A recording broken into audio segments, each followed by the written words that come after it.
This is the future. Alright, so today is July 26, 2023. It is 6:27 a.m. So I finished recording whatever I've done for my other channel. I haven't recorded anything for this channel for a while, despite the fact that I have a video for you every week. So the last video that I did for this channel, let's see if I have anything in reserve. No. So I have Invictus, UNICEF. Oh, I think this one I remember.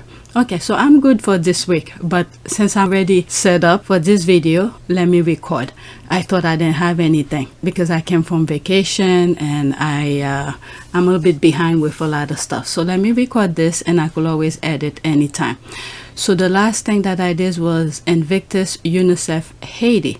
So this one was within a tweet video that I was doing on my other channel, and this part only I took it out to put on this channel. Okay, so the rest of this recording is on Archewell Team Sussex. This is why you have to sort of you have to subscribe to all of my channels, because different objective, each channels have their objectives. Okay, so on this video I will be focusing on CARE, C-C-A-R-E. So this is part of my list, the original list that I did when I read the impact report. Okay, so the last one that was on the list was this, Girls Inc., and now I'm doing CARE. All right, it took me a while to really find this particular organization. It is very well known, but it could be confusing because there are other companies, charities that, you know, have the CARE as their abbreviation, but each of the abbreviation, or how will I say this, acronym, mean something different. But it took me a while to really remember which part of this organization Archewell was dealing with, because it was in the impact report. So it is part of Stanford University. All right, so I have couple tabs open. All right, so there's this, there's that. I didn't want to lose anything, so there's that. So the last tab that I have is really focusing on CARE, C-C-A-R-E, that's stanford.edu. But first, let's look into this. I hope I make sense as I'm explaining things, because I read the impact report a while ago, so it took me a while to get my mind into the organization. All right, so the Center for Compassion and Altruism Research and Education, which stands for CCARE, is a secular multidisciplinary university-based scientific research center and is not part of or affiliated with any religious or cultural entity or organization that bans the use of human or animal subjects in research. All right, that's what CARE stands for and what they sort of focus on. So there's another part also about them. Okay, about us, the Center for Compassion and Altruism Research and Education, CCARE, investigate methods for cultivating compassion and promoting altruism within individuals and society through rigorous research, scientific collaboration, and academic conferences.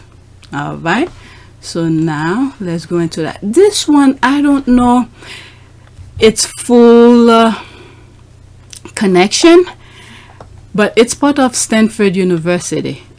Okay, this is what I was, maybe it doesn't have anything to do with that. I don't want to direct you in the wrong thing.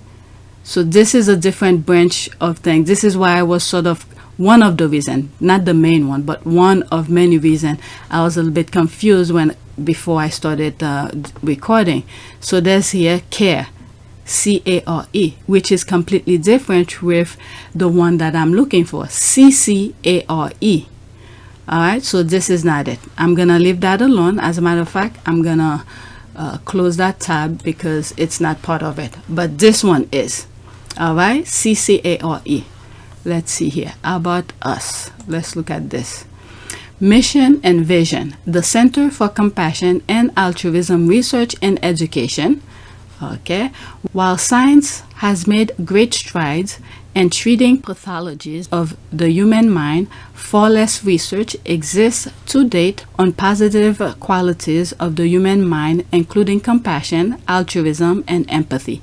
Yet, these prosocial traits are innate to us and lie at the very centerpiece of our common humanity. Our capacity of feel compassion has ensured the survival and thriving of our species over millennia. For this reason, the Center for Compassion and Altruism Research and Education, CCARE, at Stanford University School of Medicine was founded in 2008. So it's pretty brand new. Not new, but what is it? About what? Maybe 15 years? Okay. With the explicit goal of promoting, supporting, and conducting rigorous scientific studies of compassion and altruistic behavior, founded and directed by Dr. James Doughty, clinical professor of neurosurgery. CCARE is established within the Department of Neurosurgery. To date, CCARE has collaborated with a number of prominent neuroscientists, behavioral scientists, geneticists, and biomedical researchers to closely examine the physiological and psychological correlates of compassion and altruism. Whew, that's really deep. You know who could learn from this? The one who's thinking about baby brain. Wow, this is the thing where other people have been doing so many great things. There's no reason to start from scratch. So Harry and Meghan Archewell, it's working with, no, let me not say this. I was actually looking into what their collaboration with them. I don't know if it's, again, please look into that. And I was trying to educate myself before I start recording. I don't know if I guess they learn and help fund it. That's the only thing I could think of. Archewell helped fund it because it's doing great things for society at large. Okay, so let me continue instead of me inserting my opinion. Okay, missions. CCARE investigate methods for developing compassion and promoting altruism within individuals and society through rigorous research, scientific collaborations, and academic conferences. In addition, CCARE provides compassion training programs and teacher training as well as educational public event and programs. So many things is going on in the US with the gun issue, especially after the 4th of July, a lot of things that happen. Even member of Congress, they need this. They need this. They need to learn. And I don't know. I guess, let me not go into politics on this. All right, let's continue. Research, drawing from several disciplines, including neuroscience, psychology, economics, and contemplative tradition, research and programs support and organized by CCARE examine 1. The neurocorrelate biological basis and antecedents of compassion, the effect of compassion on brain and behavior. Like I was saying, the one who's doing about baby brain, there's really professionals who's doing this. There's no reason to start from scratch. It's like elevate them, let them be on the platform. People could help fund their research and all of that instead of starting from scratch. Okay, because these are like really deep, how will I say that, with knowledge of this kind of branches of studies. Okay, methods for cultivating compassion and promoting altruism within individual and society. Education. CCARE's education initiative includes a compassion training program, a teacher training program, public lecture conferences, workshops, and seminars, web-based education and outreach, blogs, videos, and wiki. Okay, learn about compassion education, learn about, okay. Let me read this, because once you start clicking, you branch out completely.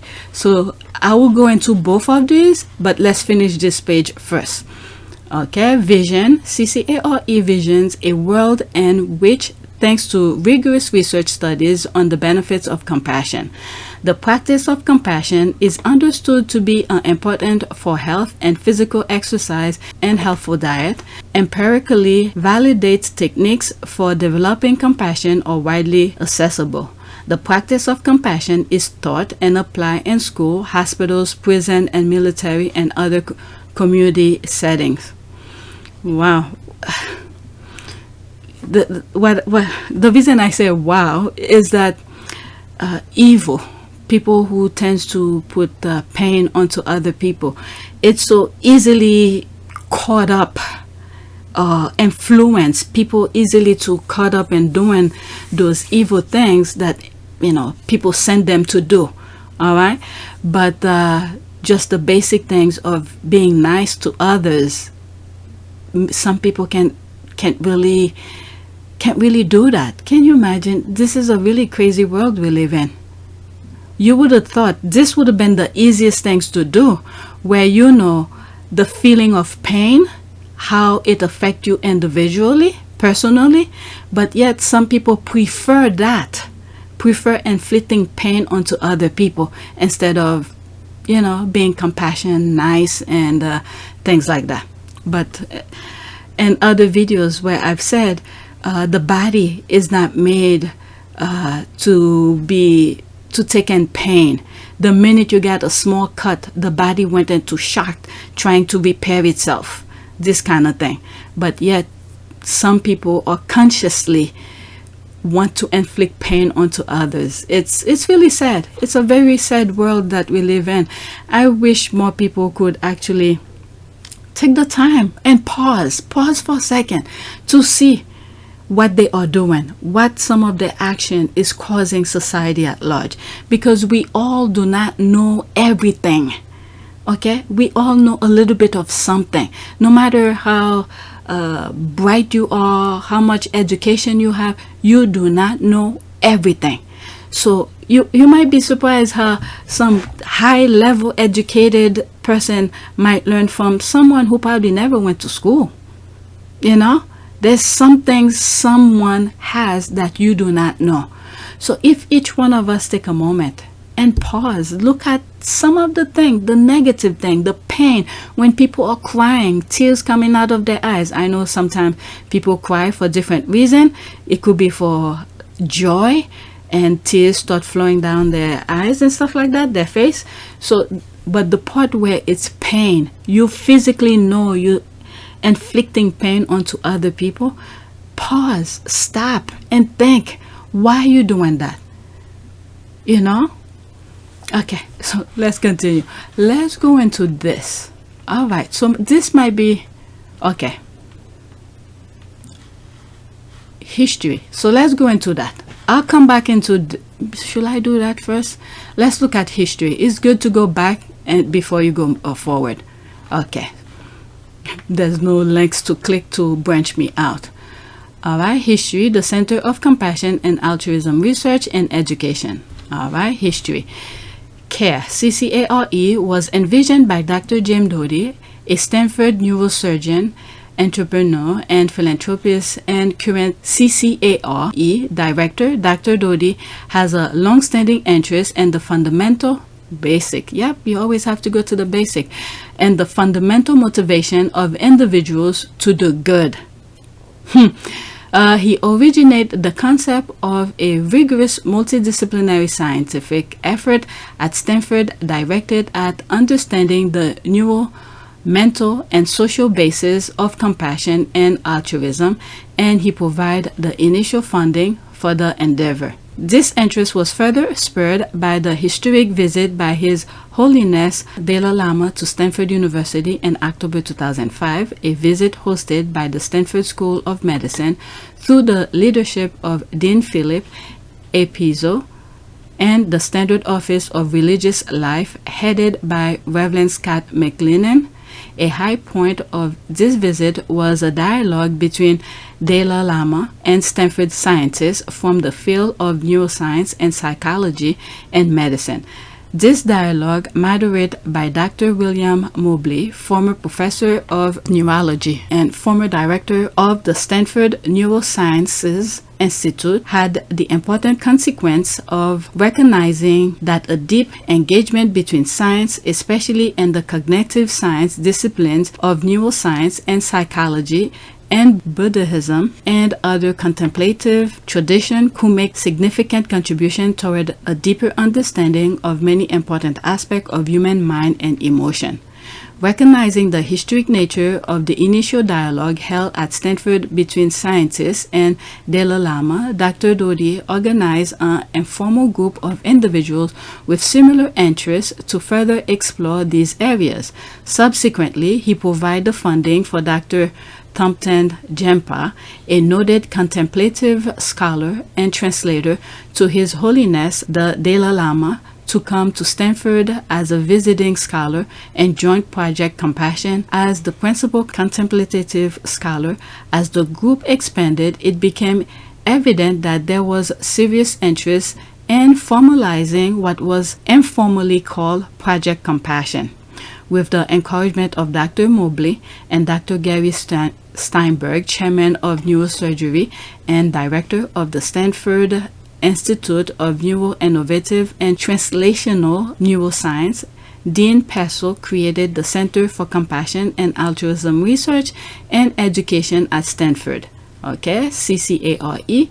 Thus, CCARE, CARE, let me just say CARE, came into being with Dr. Dodi as director, Dr. Dobley, who has since left Stanford to work as chair neuroscience at UCSD, as co-director, and Mr. Tenzi Tetong, distinguished scholar, Tibetan Studies Initiative at Stanford, and Dr. Steinberg serving as member of the founding executive committee. So this was, it's almost like a by accident what I'm seeing here, or should I not accident, coincidental. So they were setting a meeting with Dalai Lama at Stanford University, and you have all those scholars come together as I'm assuming during the discussion, somebody come with the idea. What was his name? Dr. Jim Doty come to the idea and see how much people are into it. Okay, how will I say that? The core interest of it. That's it. The core interest of the mind, the compassion of things.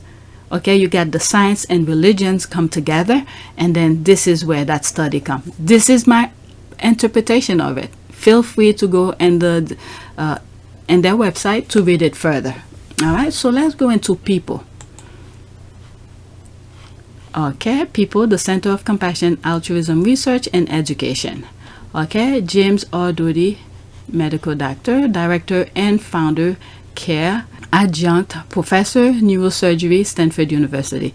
James R. Doty, medical doctor, has been on the faculty of the University School of Medicine since 1997 and the neurosurgery department as a professor, and more recently as an adjunct professor. He is also the founder and director of the Center for Compassion and Altruism Research and Education, CARE, at Stanford, of which His Holiness the Dalai Lama is the founding benefactor.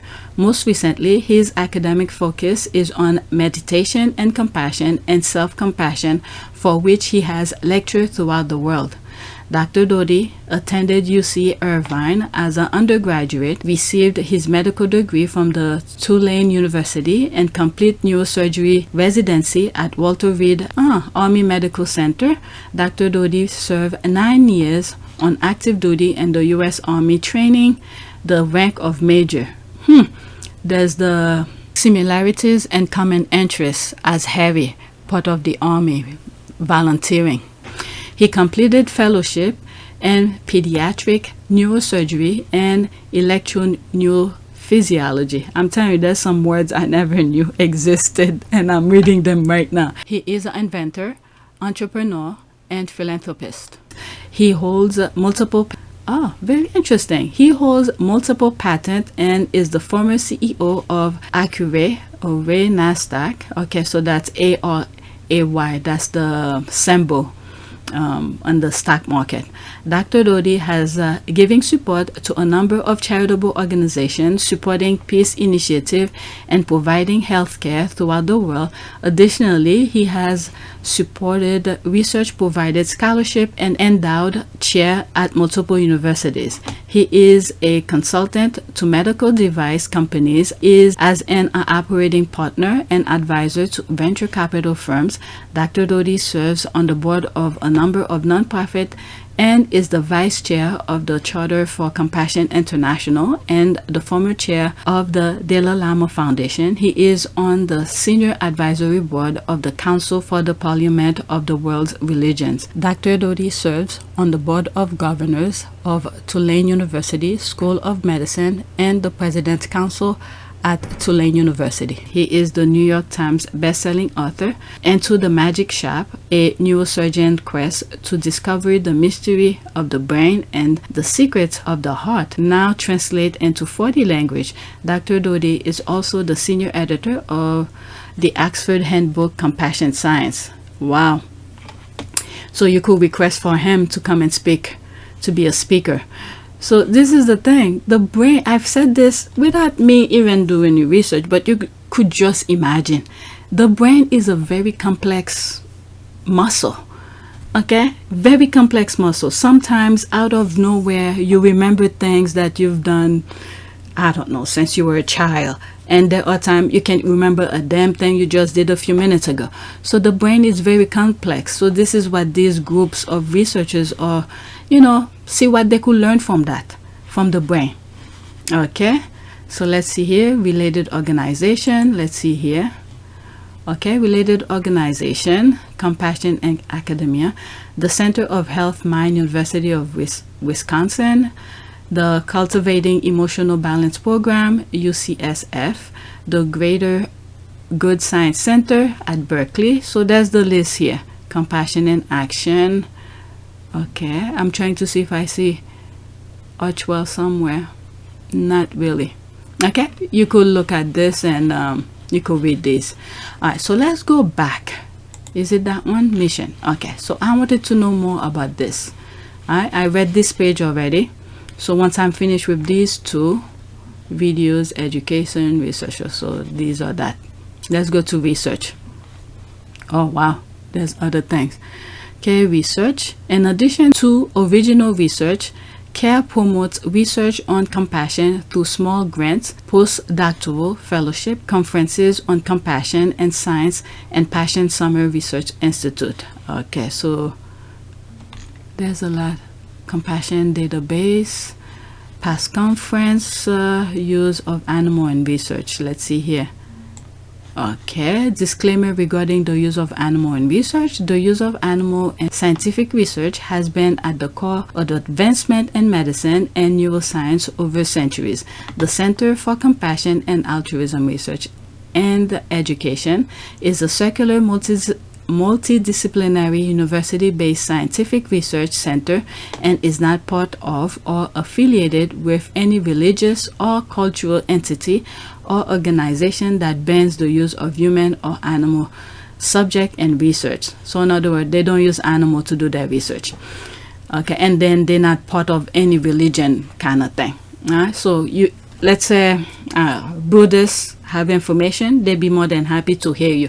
Catholic may have some things about the brain. Okay, they'll look into it. So they don't care what religion you are. They just not put any specific. Okay, so this is the way that I see it. All right, they'll listen to any religion, but they're not specifically objective to one specific religion. That's the way that I see it. Okay, as the focus of CARE is compassion, we hold the lives of human and animals in the highest regard. In regard to animal research, we are committed to advancing research while ensuring that all animal use and research are treated humanely and compassionately. Okay, so if they're gonna use an animal for research, so they're gonna make sure they don't hurt the animal. That's what I get from this paragraph. CARE is part of Stanford University School of Medicine, and the Stanford Institute of Neuroinnovation and Translational Neuroscience. As such, we abide by all federal, state, and institutional regulation regarding the humane treatment of humans and animals involved in scientific research. Same thing again. So pretty much they follow all the laws, local and federal. Okay, for more, what I mean by local and federal, there's the state. Let's say New York will follow New York laws, California will follow California's law. So if they are in California, they're gonna follow the law that is specified in California's laws. Okay, and then for the entire country, whatever the federal law is, they will follow it. That's what that means. For more information on animal care policy and research at Stanford, please see there's the link here and the School of Medicine website. For specific questions regarding animal welfare and ethical treatment of animals for research and instruction, please see the APLAC policy page. Same thing, all right? Under the Stanford University Research Compliance Office, while His Holiness Dalai Lama has made his feeling known regarding the appropriateness of the use of animal and scientific research in those circumstances in which he supports such work out of deep respect for his compassion toward all sentient beings. None of the funds contributed to CARE by His Holiness have been used in any type of research on animals. Oh, so, okay. None of the funds contributed to CARE by His Holiness has been used in any type of research in animal. None of the fund contributed to CARE by his. So if the Lama gave money to this research, they don't use it on animal. That's the sense that I'm getting. All right, so let's go back. Okay, use of animal, past conference. This you guys could go and read yourself. Let's see what some of the things they have here. So they have a lot of lists of things: well-being, stress and well-being, social influence. Wow, these. Okay, let's see social influence as one of the one of the things that they talk about. Can I see it? Oh, there's no link. Self-compassion. Okay, this one I could. Okay, so they have a lot of page books. Okay, so this one, let's go back. Business, let's see, brain. The brain. Okay, a lot of names. I'm just skimming through it, putting together. Okay, so these you guys could go check it yourself. Okay, some of the things that they have that you could look into.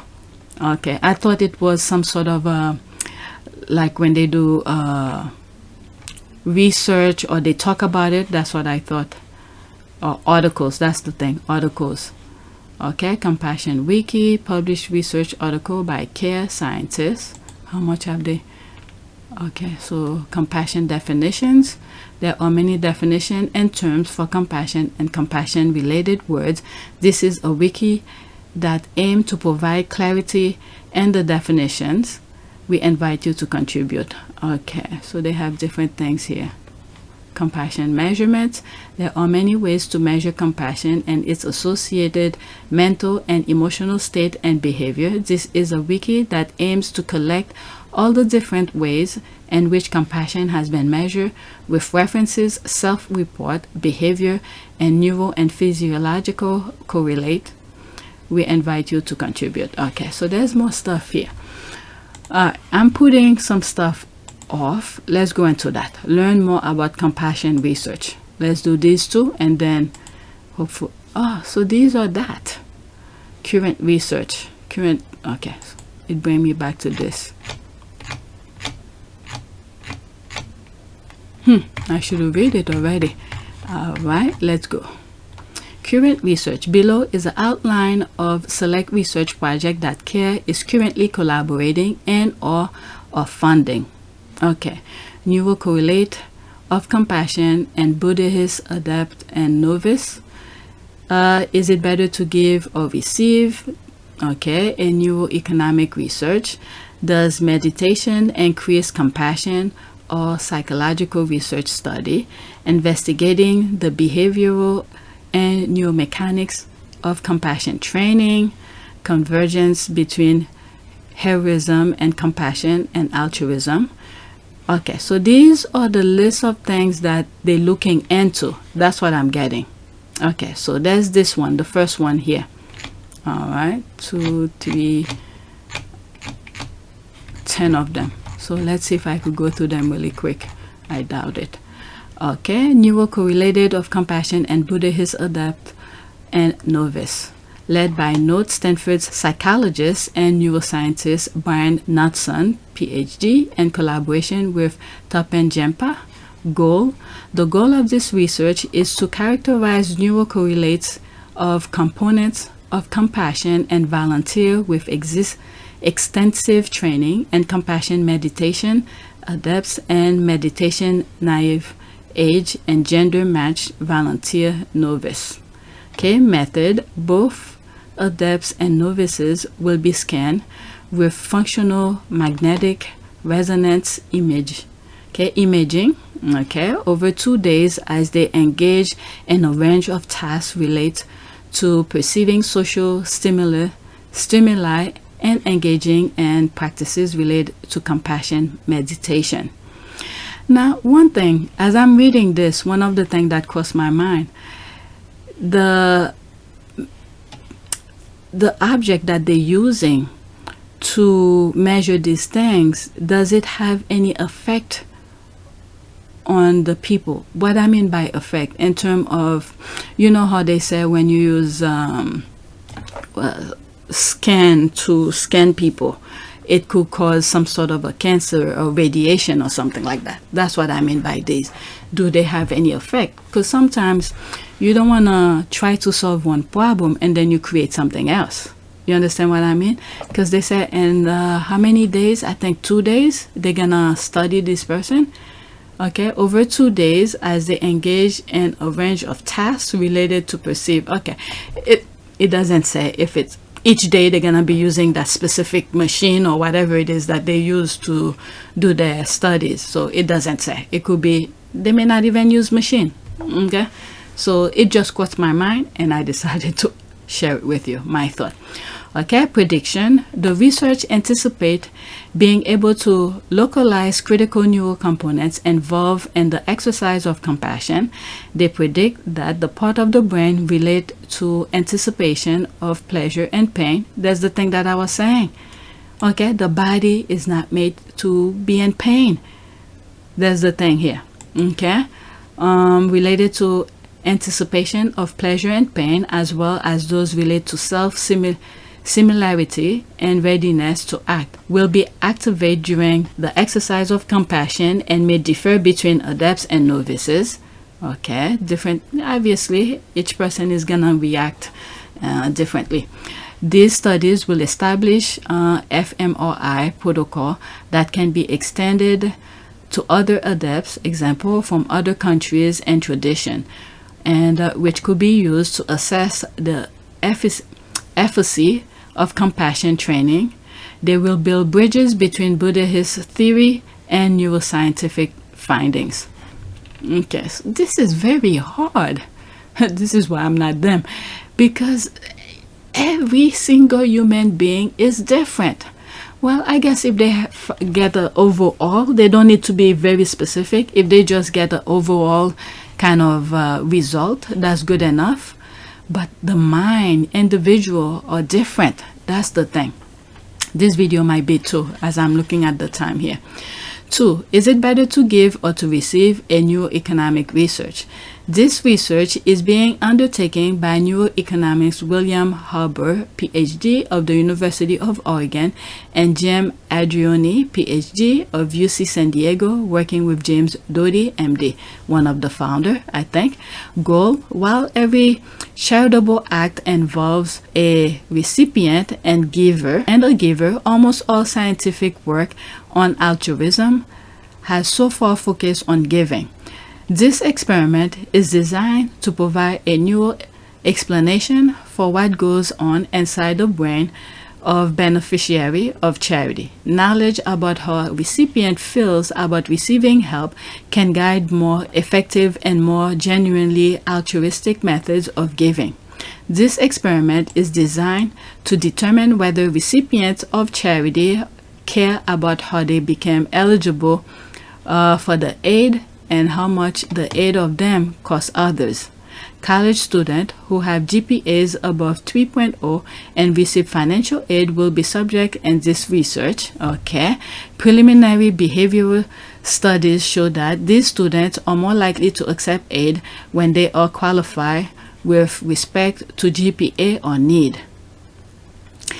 As I'm reading this, one of the things that I'm thinking is not all students, okay? Actually, there was something that I'm branching off here.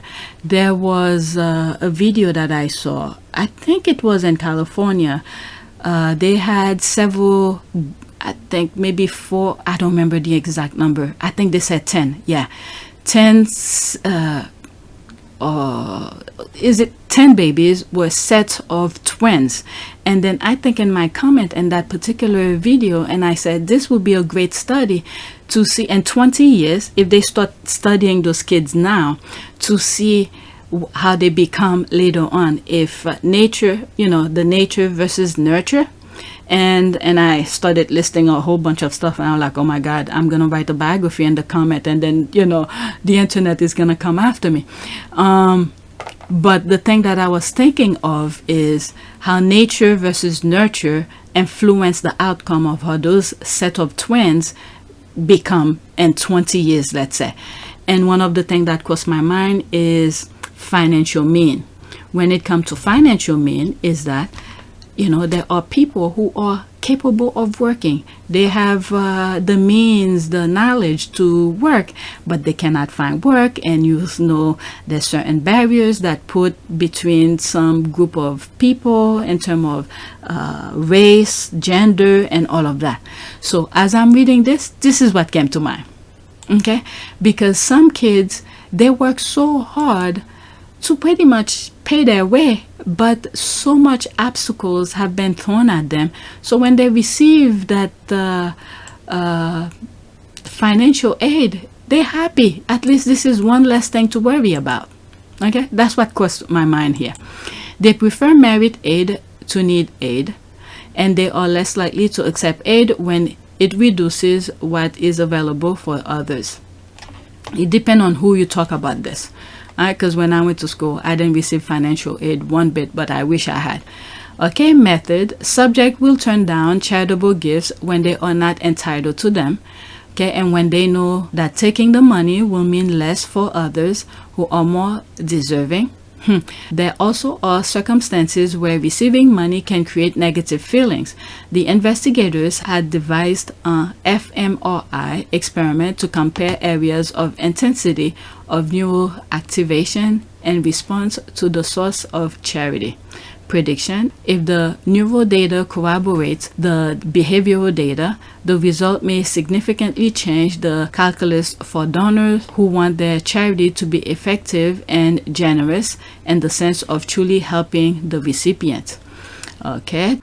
Another thing that crosses my mind while I'm editing this is that when they're doing the study, are the people being put in real life experiences where, let's say at the end of certain, let's say a year or a month or something like that, they write their result or their feelings as they do.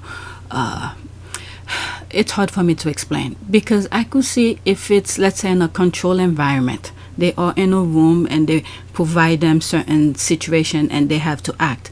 It will be different when when that particular thing applies in real life, how it affects them in real life. Let's say you're not in a controlled environment. There's a child who applied for scholarship, let's say, and then whether or not he gets it or he doesn't get it, through that would be the experiment. How did the person feel? What was the situation with him? And will they be able to measure his brain activities and all of that? So I see the control environment will be somewhat different than, let's say, it apply in the person's real life, how it affect him personally as they do the study. Does that make sense? Or am I sound gibberish? But anyway, that crossed my mind. That's all. 3. Does meditation increase compassion? A psychological research study. In previous studies, Stanford's psychologist Brhon, Ph.D., and her team found that subjects who took mindfulness meditation training showed increased compassionate behavior compared to a control group that did not receive any training, but to the same degree as a group that took improvisational theater class. Okay, goal in this study, the scientists are examining whether compassion meditation increases the difference component of compassion more than no training improvisational theater class and a mindfulness meditation class. Method, the improvisational theater class serve as a control course. Okay. Like the meditation courses, the improvisational theater class is social and teaches students a new skill before midway through, and at the end of the course, participants will complete questionnaires that measure their personality, affect, actual and ideal, empathic concern, and ability to take another person's perspective. This, a lot of people needs to learn to do that. Understand, put yourself in somebody else's shoes. It seems like our time right now, we lack of this. Some people cannot, take a different point of view, a perspective of things. Okay, if that was the case, if a lot of people have that kind of mindset to put themselves in somebody's shoes, a lot of the chaos, pain, unnecessary wars, will not happen. People will understand the suffering of others. At the end, they will also be evaluated for compassion using specially devised implicit measurement to test empathy levels and inclinations to charitable giving. How do you measure that? They have a device for this? Device implicit measurement to test empathy. Very interesting. I guess to some of the studies that they're doing, they'll be able to create a device to help understand certain things about the brain, I guess, if they could come up with that. I'm just saying. Prediction. Based on previous finding, Psy predicts that participants in the compassion meditation class will be more compassionate than those in the improvisational theater and mindfulness meditation classes, while those receiving no training will register the least compassion. The research team expects that these differences will hold even other controlling for any differences in the group's age, personality traits, and empathy concern. As I was reading it, I was thinking, there's some people where they don't believe on something, they start making fun of it. So this is what I got from this. Some people will make fun of it when, their mind is not really evolved to burden. Okay, maybe I should not read all of this. It's a lot. Okay, let me read 5 of them after this. Investigating the behavioral neuromechanism of compassion training. Stanford psychology professor James Gross, PhD, Stanford research scientist Philip Golden, PhD, and Jim Doty, MD. Goal: running randomized clinical trial to examine effect of emotional intelligence training. I'm thinking of myself. I will have failed this. I will have failed that. Okay, cognitive behavior therapy and compassion cultivation training, CCT, developed by CARE and self-reading and responses to compassion eliciting media. Result: with regard to individuals who complete CCT, there was a significant improvement from pre to post CCT and multiple psychological domains. In the domain of compassion, empathy, mindfulness targets of CCT, there were significant increases in compassion for others and for self, and also ease with being the target of other compassion, empathy for others, mindfulness skills, and decentering from the content of awareness. There was also evidence of improved emotional processing as indexed by greater frequency and self-efficacy and cognitive reappraisal of emotion, as well as lesser psychiatric symptoms, social anxiety, and depression symptoms. In the domain of well-being, there were significant increases of global self-esteem and satisfaction with life, as well as lesser worry, rumination, and loneliness. Okay, so they did that research already. So that was their goal, and this is their result. So this is done already. Do they go back and reevaluate some of these to see if they get the same result? Now that they've done the test and they see, what do they call this? Hypothesis and the actual. Okay, let's see here. 5. Convergences between heroism, compassion, and altruism. Stanford professor emeritus in psychology Philip G. Zimbardo, PhD, and his team, in collaboration with James Doty, MD. Goal: they will conduct several types of surveys to probe the perception of attribution that regulate citizens have about heroism, altruism, and compassion. Related experiment will focus on the behavior precursors of defying unjust authority and becoming whistleblower hero. What's her name again? Hutchinson. Everybody was shutting their mouth, but she decided to speak to Congress. But anyway, that's what came to mind. The goal is to examine whether the subject comply with the experimenters' request to continue the comment or defy the latter authority. The question is whether this act of heroism can be predicted by pre-knowledge of participants' score on measures of empathy, compassion, and altruism. Method: one survey will be used to analyze perception people have of the nature of various actions that qualify as altruistic and or heroic when practiced by various people, such as police, firefighters. I was just thinking about that. Police, because the kind of things that police are doing, they need those kind of training. Okay, firefighters, military, or ordinary citizen. And another survey, the team has identified those who believe that they have acted heroically. In what manner? You know, as I'm reading this, one of the things that crossed my mind is that we have so many kids who are, plus who were born with different special needs. Eventually, those kids will be adult.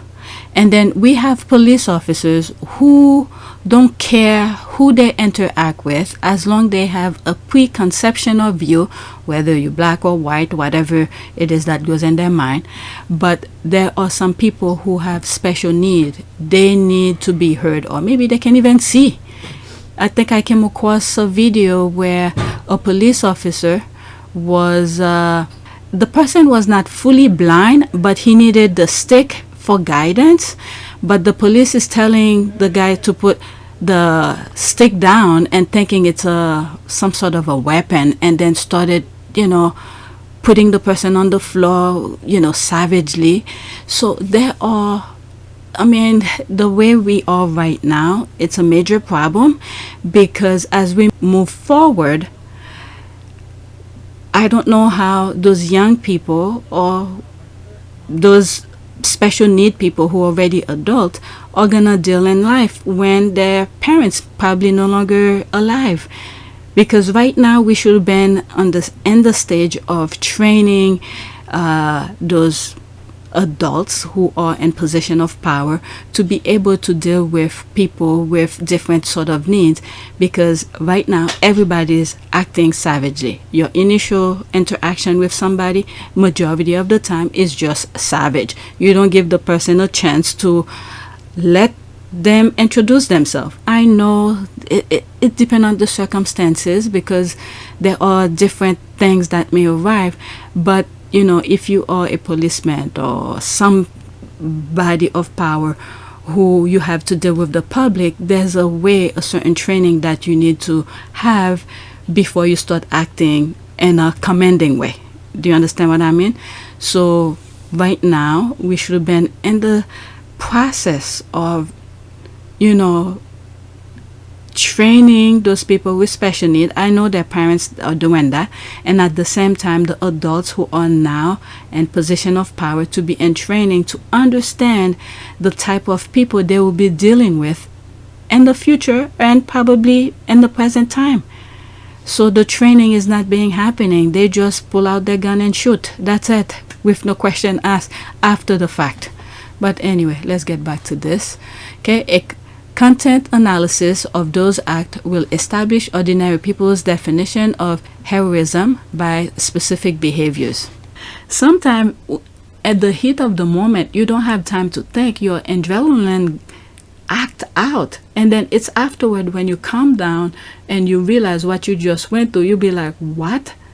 Sometimes is your adrenaline is moving, so you don't even have time to think twice. Okay, subject will be placed into the role of coaches giving increasingly hostile comment to a performer, ostensibly to help improve his performance. At some point, the performer will seem to personally suffer from the hostile comment and begin to cry. In a companion study, new subject will be asked to ostensibly help the researcher recruit others for the coaching study by making a videotape encouraging them to sign on. In their preparation, subjects will view a video from the prior study showing the student performer breaking down from the hostile feedback. Compliers and defiance will be giving an opportunity to subject or publicly challenge the research. A subsequent debriefing will serve as moral education opportunity with complier, defiance, and whistleblowers separately discussing what should be learned from this experiment to guide future behaviors. Alright, so there's a lot. These are really good things. So they haven't done this yet. These are the kind of thing they will look into. Goal and method, what they think they will do, and their prediction. Okay, so only one I think they've done already. So I'm up to 5. So there's a lot. So the list of the studies are here. Okay, I'm already tired. So maybe that's what I'll do. I'll do a video too. Let me stop now. Okay, so I stop at 5. Okay, so the link of this will be in the description. You guys could check it out yourself, but I'll stop at 5 because it seems very interesting. There's a lot to learn and see what's out there. All right, and then I will come back to, where was it, after I finish with the other thing, I will come back to this, learn about compassion education. All right, so there's more to do. There's more for me to review and learn about compassion research. Okay, so that's it for now. Please take a moment to subscribe, like, and share. If you want to support this channel, there's a PayPal link and a Cash App link in the description. You could donate. I will be creating a Patreon page that will highlight or focus on all of my channels. I have this channel, okay, our part of Pew Service, Pew Team Sussex, and Pew YTE. All right, all will be under that same Patreon page. It's because there are some issues that my other channels is going through with YouTube, so I will create the Patreon page as a backup, and if you want to support me. Okay, so that's it. Thank you for your support.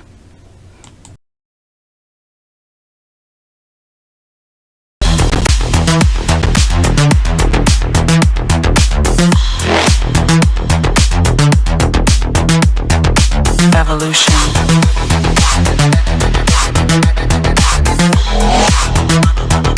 This is the future.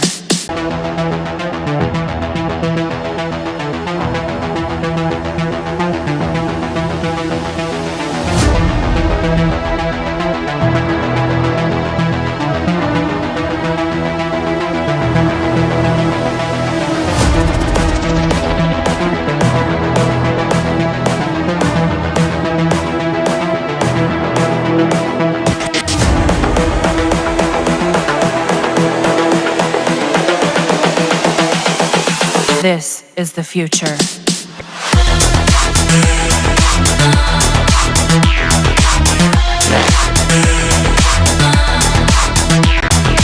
Evolution.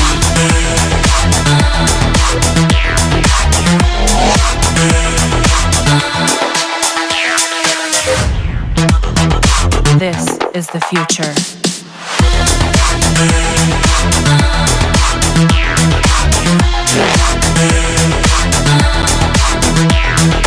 Evolution.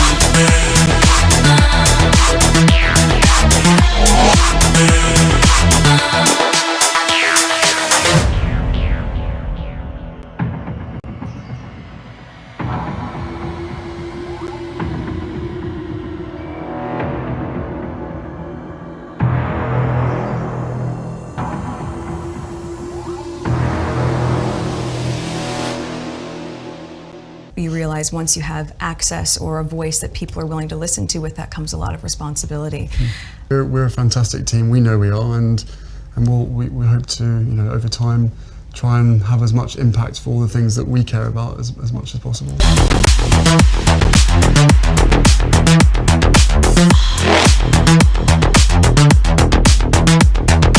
Evolution.